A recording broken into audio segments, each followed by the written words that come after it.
I am going to record the first session here. Well, good afternoon, everyone. Thank you all for joining us today.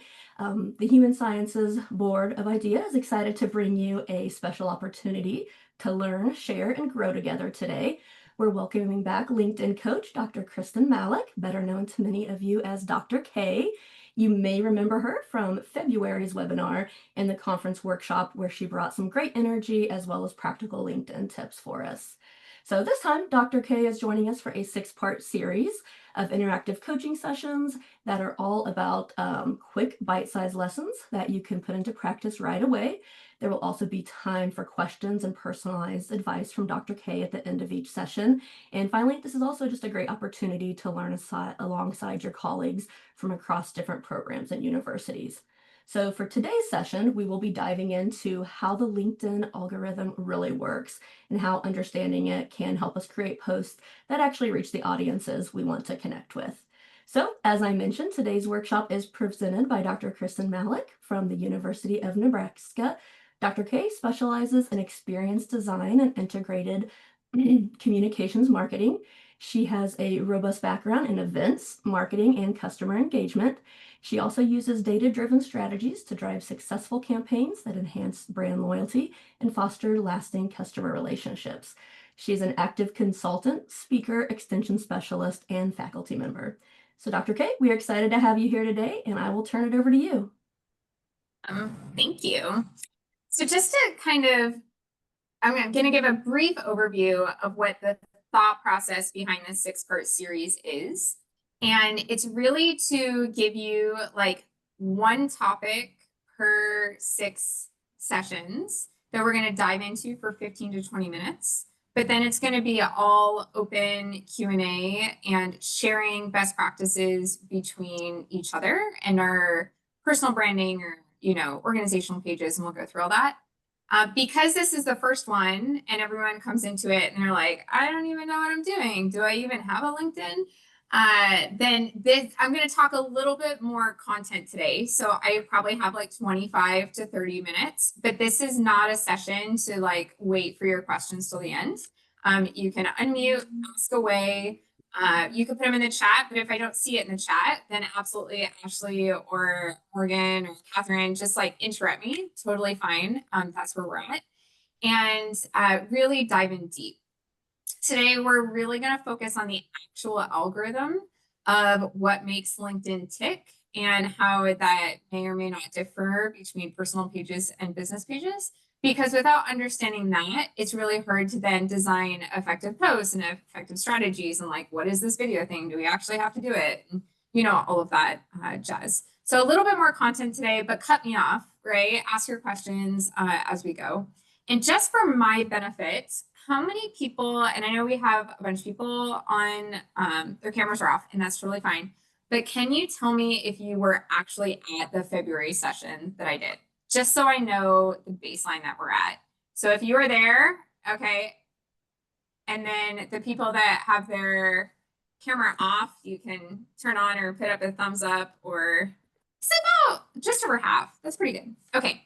So we'll still start with the basics, right? But understanding where people are. I don't want to spend too long on the basics if we have a pretty good thing. So awesome. I like it how they float now on LinkedIn or on Zoom, right? They just float up.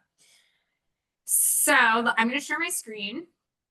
Now, in full amazingness of a presenter, I have put lots and lots and lots of words on the screen. So that way you guys can have it afterwards and you can take it back to your departments, your programs, all the people. But I refuse to read every single word that is on the screen. Okay. This is really so that way, yeah, Ashley, Morgan, Catherine, they can, I send it to them. They send it out to you. And you don't have to be frantically scribbling notes the entire session. I don't want you to do that. So normally as a keynote, my slides would have no more than 3 lines. They would be very picture heavy. I do have a lot of words on here, mainly because it becomes your handout to take with you. So you don't have to scribble down notes. Okay. So just putting that out there. I don't want you to see my slide and be like, oh my gosh, this is every boring class we've ever told people not to do. Right. So I want to start very briefly with talking about my approach to talking about LinkedIn algorithms, because normally, and LinkedIn in general, strategy, normally administrators will contact me and say, I need your help getting faculty on board. And then what I do is a customized, like, personal branding workshop where we don't talk about, like, oh, we're only teaching you this so that way you help us improve our algorithm, right? It's very faculty focused. And then I'll have these meetings with the administrators of like why this is important, or I'll have meetings with like the program coordinators of how to do it. So normally the populations are a little separate. And here we have the populations together. So I don't know exactly what all of your positions are on here. Obviously, there's no online students on here, but they are important for this consideration. So we have faculty members, program coordinator staff, university administrators. So I'm going to just briefly talk about what I heard in some of my my pilot studying. I love to make sure that my content is super relevant. So I'm at UNL. I went around and talked to a bunch of IDEA people, and I said, "Tell me what you think about LinkedIn. Not about IDEA, right? But tell me about what you think about LinkedIn, so I could get a baseline pulse of what the sentiment was." And this was what I heard: "It's not my job." I'm sure you've all heard that, right? It's not my job. We have a department for that. I don't have time to figure out this LinkedIn thing on top of all my other stuff. I'm not comfortable putting myself out there. Nobody cares. Won't make a difference. Why do I need to do it? Because I'm not looking for a job. My students aren't even on LinkedIn, which can be true for undergrad, but if we talk about grad, um, I don't know what to say online. I don't like being self-promotional. Some of that can fall on some gender lines as well. So these were things that I was hearing, right? Which are things that if you're here for yourself, but you're also here to help your program and to share with other people. And so understanding everybody's kind of pain point and how to address it becomes really popular or important. So when I'm working with universities one-on-one, or again, if an administrator brings me in to do stuff with faculty, then I am totally approaching the topic a little bit different. Okay? So faculty members, their pain points when it comes to their life in general, right? And I have one for each. We'll cover it very quickly. You can read them, right? So pain points: frustration when the courses don't fill, they don't see marketing as their job. The newer faculty really struggle to build this network. Sometimes they can feel invisible. And the LinkedIn algorithm, if you're trying to tell somebody why it's important that they care about this, right? You can copy and paste this in your email, in your your promotional things. Why does this matter to you? Visibility, recruitment, all the grants now through like NSF and NIH and all those things, they care about outreach and engagement, and social media is an acceptable demonstration of that. And then we'll talk about kind of what the algorithm favors, but it's super, super important. And in part 2 or 3, I'm actually going to pull up some faculty members' pages and then their centers and their programs. I have one from K-State who's like a former friend of mine, well, current friend, right? Former mommy friend, I guess. And you can really see some people who are doing it really well, and then how you can stack that. When you talk to program coordinators and staff, the complaints, pain points, things that I was hearing: responsible for enrollment, but we don't control marketing. They can struggle with consistency across institutions, and then need faculty to do stuff, but faculty don't want to do stuff, right? And so why they should still care about LinkedIn, understanding these differences, and we'll talk about the algorithm. We definitely need faculty to be posting, right? It helps to justify it when you have some of this information. We can also coach faculty or tell them to get coaching to help with the program content. And when you understand how the LinkedIn algorithm works and you have a grad program, it becomes an almost free, very highly effective recruiting tool that, completely free, and the conversion's really high. So that's really nice when we're looking for ROI and metrics, right? And then for university administrators that reach out to me, accountable for enrollment growth, they're balancing the autonomy, want visibility.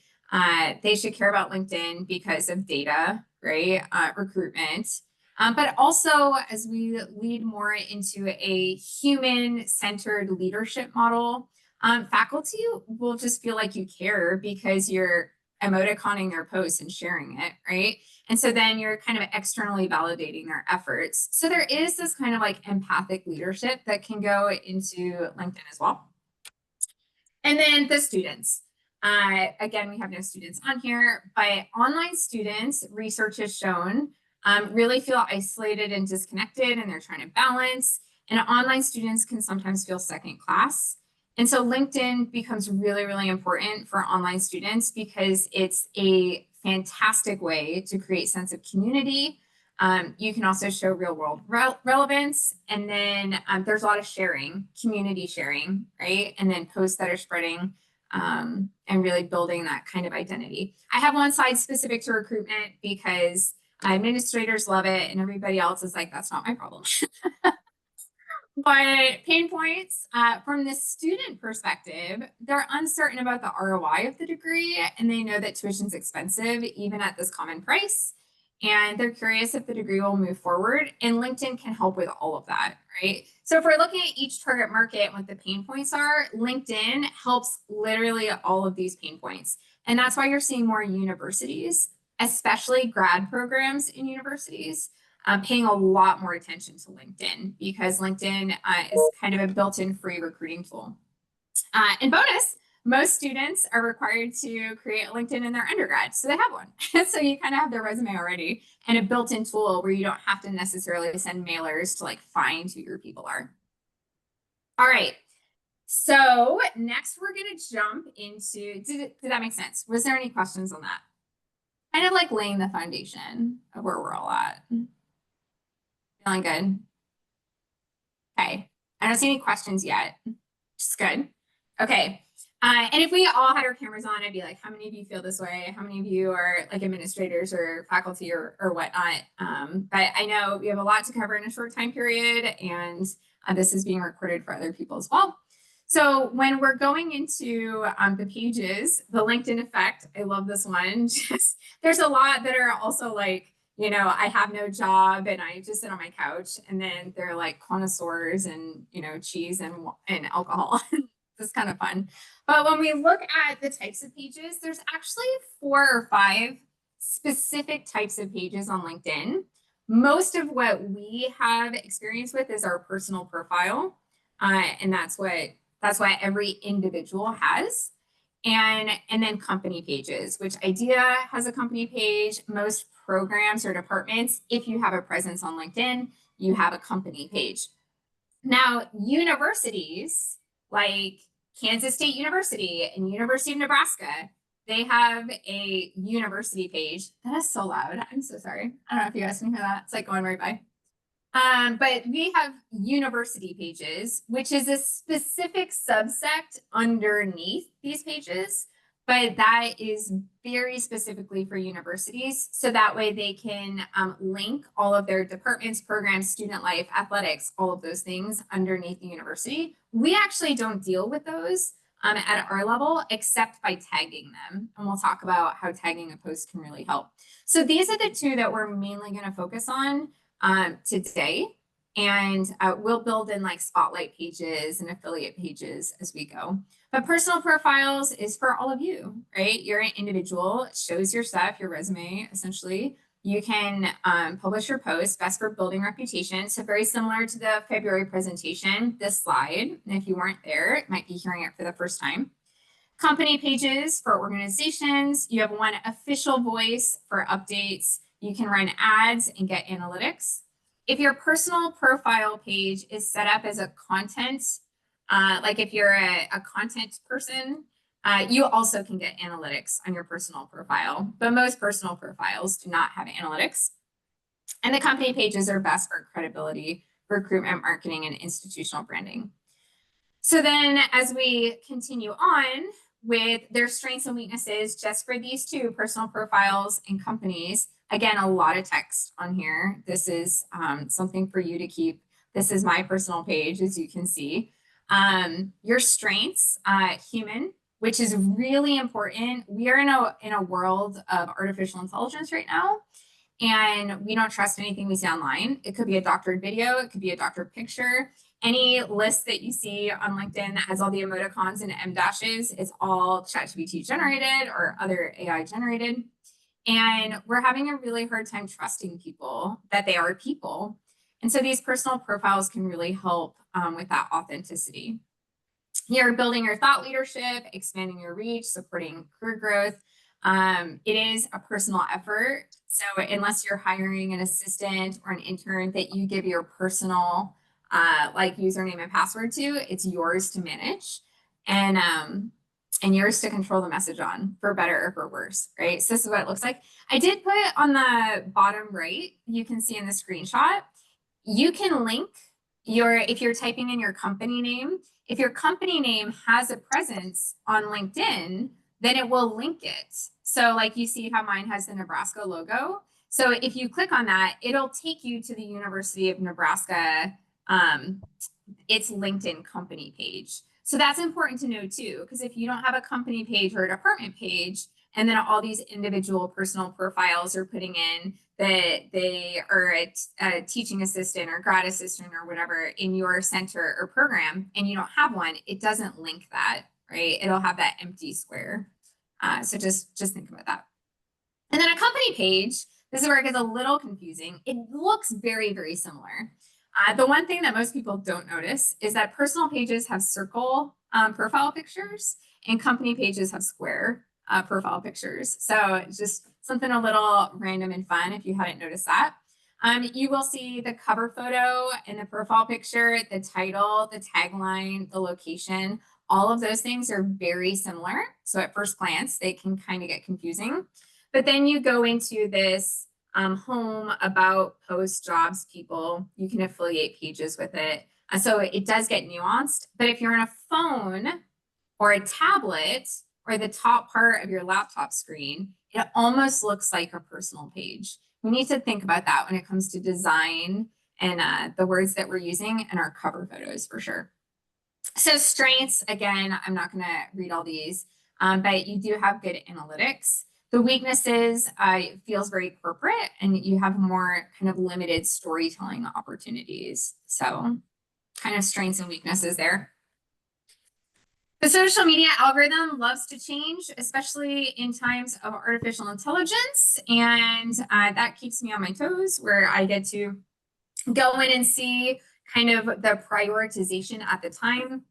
For example, when AI had just kind of become really big and LinkedIn was seeing a huge influx, for about 6 to 8 weeks, they were giving priority to selfie posts because they just wanted to see that you were a real person doing a selfie, which is not what you think of when you think of professional LinkedIn profiles, is someone doing a selfie. But that only lasted for like 8 weeks and then it kind of went away. It was a trend. So we can always kind of keep on our toes, but I'm going to cover the things here that are tried and true, 100%, the things that you've got to pay attention to. Okay. So there's 3 things in a post. You can think of it like an assignment on a rubric. There's 3 things that LinkedIn looks at. Now, the 3 things that LinkedIn looks at is the exact same for a personal profile and for a company profile. I will share with you after the 3 things how personal profiles get preference through the rubric, but the rubric's the exact same. So if you're managing a company profile or personal profile, it's the exact same thing. So the first one is relevance. Does this content match your audience's interest? Now, if you have a very wide audience like I do, that can sometimes backfire on you. Because if I'm only posting social media content, but I have event planners and I also teach like finance and I teach like neuroscience and hypnosis and I teach all of these things. So I have pockets of people, but they're not all interested in the same thing. So sometimes I get hit with relevance for sure. Your keywords in your text, your hashtags, and then your tags for your people and pages. Tags is something crucial we're going to talk about in content strategy in session 2 or 3, because the tags become really important in terms of building your awareness, both from personal to company and company to personal. So relevance. The second one, everybody knows, but they might not know the right order that it's in. And that is your engagement. So how people are interacting, especially early. So when we say early, for LinkedIn, that can be 30 minutes to 3 hours, which is very long, because on Facebook and Instagram, it's like 90 seconds to 3 minutes. Okay, so we've got hour periods going on, which makes it a little bit nicer sometimes.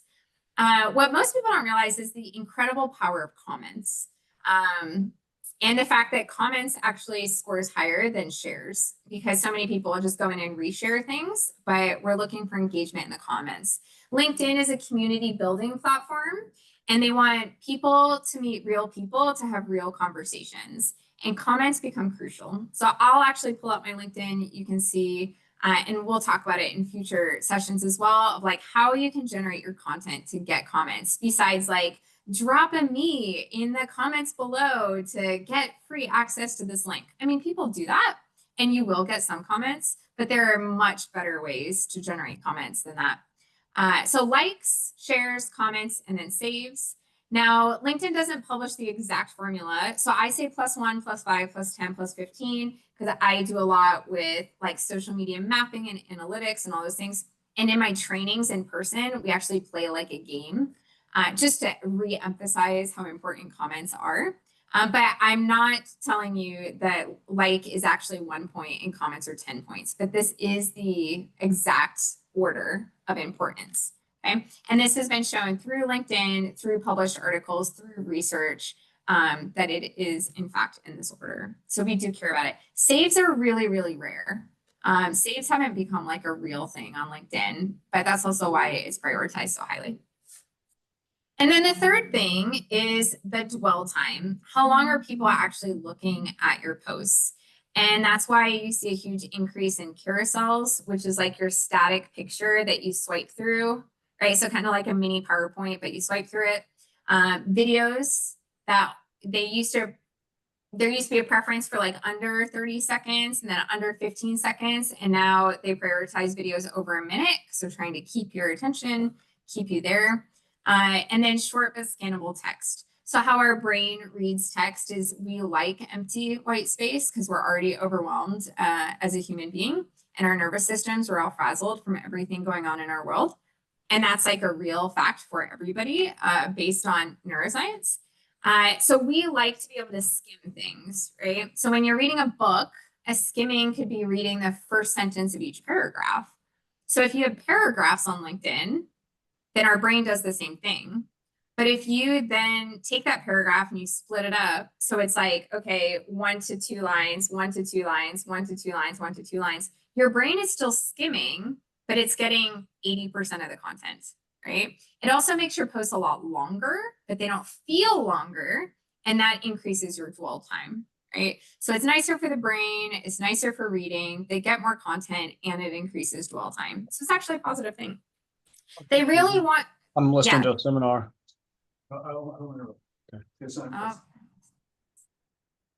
sure one of our wonderful people have that. So keeping in mind dwell time is about the audience, right? It's not about us. It's not how long we are on LinkedIn. It's how long they are engaging with our posts and content on LinkedIn. Okay. So there's some rumors out there going around that like if you sit on the platform for 2 hours a day, you're going to be in a much better position. And that's just not true. Okay. So those are the 3 things for the rubric. But I will say that there's a second level of the algorithm that people don't talk about. So if you're going online and you're like trying to figure out the LinkedIn thing, there's a whole second level that we don't normally talk about because we're so post heavy. And that is kind of our trust as an account. So the first one is the content, right? So the post. So you can think of posts as like an individual assignment.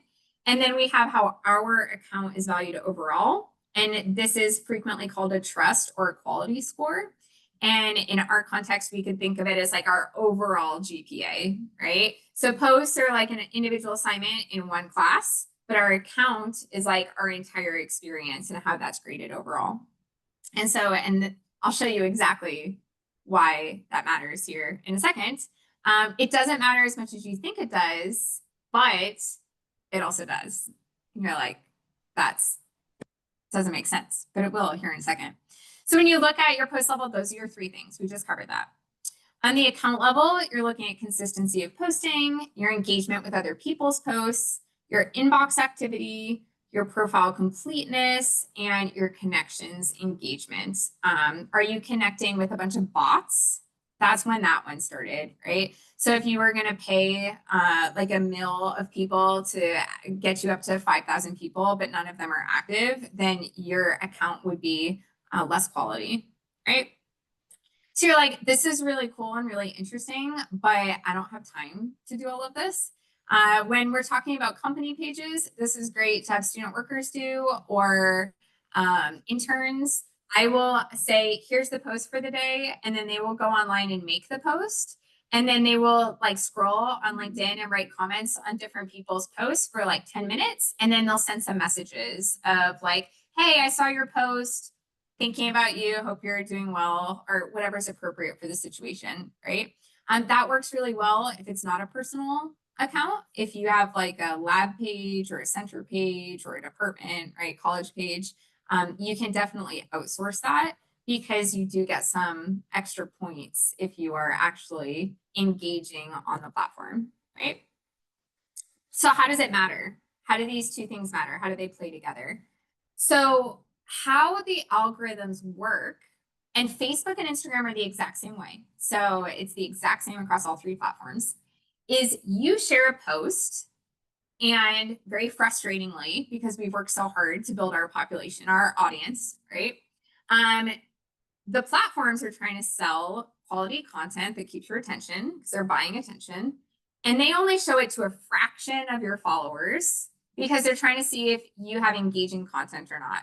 If this small percentage of people do not engage with your post, then your post will slowly die. And if people do engage, right, and they're like, oh my gosh, that's awesome, great job, like blah, blah, blah, then you will continue to grow and grow and grow and grow in reach until you go mini viral or viral, right? And this is the only place where that account trust factor really kind of does help a little bit at the beginning. That if you're seen as a highly trustworthy account, you've built a lot of quality over the years, you're pretty consistent, they will show it to more people in that first round. That's it. So that's how, you know, my colleague can make a post about a professional development event and get 50, you know, engagements. And I could post the exact same one and I'm going to get 500. And it's only because my account level is much more trustworthy in quality than his, even though it's the exact same content, the exact same picture, right? So that's how that works. Now, Facebook and Instagram, they only show it to like 1 to 3% of your audience, and then they'll increase it, you know, 1 more percent, 5 more percent, 10%. LinkedIn shows it to 5 to 10% of your network at the beginning. And then again, if they're engaging, then they'll show it to more. Comments really help get it to second connections where you can continue to grow. We're almost done with the content piece, and then we're going to have like lots of questions and stuff. And if not, I'm a teacher and I'll just stare at you all, and then you'll log off slowly and I'll still be here. So come up with some questions. So what does this look like when we're talking about personal and company? So you have your personal profile, right? And you have your company profile, and your company profile has followers and then casual viewers, right? And that's it on your company. And then you have your personal profile, and then you have your first connections, which is people you know personally or have connected with personally. And then second connections is people that they know that you do not know or are not connected with. And then the third is, you know, continuing out into that. So people that your second connections know. And so this is kind of how all those audiences play together or not together. And this is why tagging becomes really important, which we will talk about when we get to strategy. I'm not reading all this. This is purely for your benefit, okay? When you look at these two, because the algorithm tends to favor the human-to-human interactions, that's where personal profiles end up getting a bump. And when you're talking about reach, company pages are shown to less, like 2 to 3% at that very first step, whereas an individual post is shown typically to 5 to 10%, right? So personal profiles have a lot of power. Personal profiles also tend to get a lot more comments, and comments are rated very highly. So compounding effect, right? Just like compound interest. So when we look at the engagement weight, conversations between these people are ranked higher than on a brand post. And so your result for a personal profile is 3 to 5 times more organic reach. So you have some really strong justification to be like, we need to do some faculty, like personal branding workshops, or maybe I should be looking at increasing my LinkedIn. And if you are a faculty member who's looking at diversifying your portfolio, I will say I have gotten so many projects, collaborations on grants, paid speaking gigs as part of extension or outside of extension. I would probably say over 80% of all my paid gigs have come from my LinkedIn. So if you're looking to diversify, LinkedIn can be really powerful. So the key differences here, right? The rubric is the same, but humans start with that head start at the beginning. It's shown to more people, you have more engagement, but the algorithm is the exact same in terms of LinkedIn. So it's kind of like an interesting thing to think about, that it's kind of like it's weighted, right? It's stacked towards you. And so you guys have that here. So I'm gonna leave this up for like a couple seconds, and then I'm gonna stop sharing my screen so that way I can see you as you're asking me questions, or you can start to build that community with other people on the call and be like, hey, I saw that you were doing this and we're doing this, and what does that look like? My LinkedIn, that QR code should work. Just add me on there. And then if you have specific questions you want me to look at, like on your page, I'm happy to do that. Just send me a note. And that's what it looks like. So I'm going to take it down in 5, 4, 3, 2, 1. Okay. That was a lot I tried to like bring it down so it wasn't